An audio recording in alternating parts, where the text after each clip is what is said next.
Hey, this is Scott, and today we're coming at you with another 5-minute review. Today we're talking about the Aputure Light Dome and Light Dome Mini Mark II.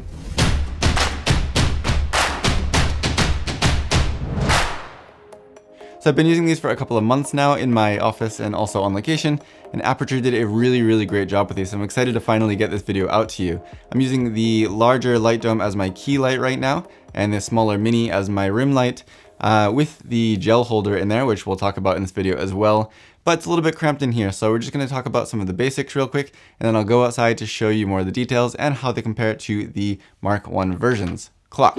The original Aputure light domes were really popular circular softboxes, and the larger of the two is a very deep design. They give really nice light, and they were a perfect match for the 120D, but of course they weren't perfect overall. So with the release of the 120D Mark II, they also released Mark II versions of their light domes, and while yes, these are just softboxes, I really think they perfected it in these designs, and they're some of the best softboxes on the market, not just the best softboxes for the 120D. The larger light dome now has this kind of expanded design where each of the 16 rods attaches in 2 places, giving you a 32-sided, very circular shape. There are also a couple of different thicknesses of the front diffusion included, which is really cool and honestly something I've never seen with a softbox before. The prices do come in a little bit higher than the original Mark I versions did, but considering all you're getting here, all of the improvements and how great this design is overall, I think you're definitely getting your money's worth. And if you have any lights, including the 120D Mark II or the 120D Mark I or any other flashes even for stills photography with a Bowens mount, these are definitely worth the money.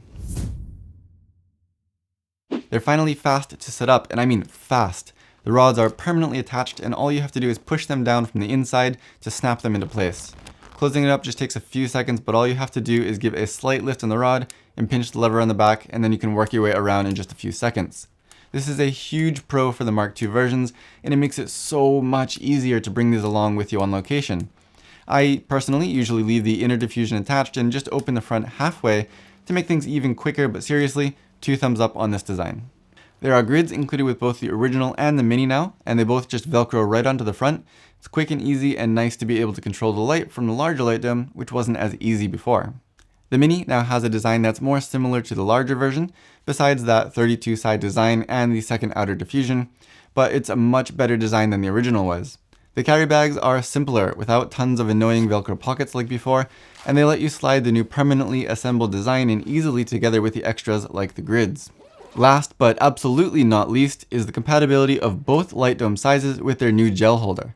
This is a really simple design, but it will just snap into the inside of the mount, and you can just swing open the magnetic door and slide in a gel really easily. For unique color effects or even just a simple daylight to tungsten color correction, being able to gel a light so easily in a modifier so large is really awesome. Unfortunately, the gel holder is only compatible with the Mark II versions of the light domes, not the Mark I, so just be aware of that if you do decide to get the gel holder. One of the only cons that I can really see here is that the Light Dome Mini Mark II does not come with the 2 layers of outer diffusion like the larger brother does. I don't think people will really need it, but that's kind of one of the only significant differences between these two here. Of course, the larger also has that 32-sided design, but the smaller is trying to keep that small form factor, so I understand why they didn't do it there. But yeah, in terms of biggest differences between the two, that's the only thing that I feel was kind of left out on the smaller mini design. So who would I recommend these for? If you couldn't tell already, everybody and anybody who uses any light with a Bowens mount. These are really incredible modifiers here. They're easy and quick to set up and take down. They're built well. You get grids with both of them, and they're both compatible with Aputure's new gel holder, which is really fast and easy to use, and it's a very good way and simple way to gel a light while it's in this larger, softer softbox. If you compare them to other softboxes on the market in terms of build quality, light quality, ease of use, and flexibility in terms of having the grid and having that gel holder, seriously, nothing can even compare. If you do have the Mark I versions, yeah, I'd still recommend that you get these as soon as you can. Maybe it's not necessary. Basically, the light output is going to look the same, but they're just a whole lot easier to use. And again, having the grid for the larger light dome and having the compatibility with that gel holder does add a lot of perks to these Mark II versions if you're upgrading from the Mark Is. It might not be something that I would say you need to rush out and do right now, but when you have the chance, I would definitely say you'll be happy with the upgrade. So there it is, and hopefully I got that in under 5 minutes. But that is my take on the Aputure Light Dome and Light Dome Mini Mark II, how they compare to the Mark I versions, how they compare to softboxes overall, and I hope you can come away with this with a little bit better of an understanding of what they have to offer. If you have any questions or comments, leave them down below and I will do my best to get back to you. Also, don't forget to check out my review of the 120D Mark II, which I'll put a link to in the video description.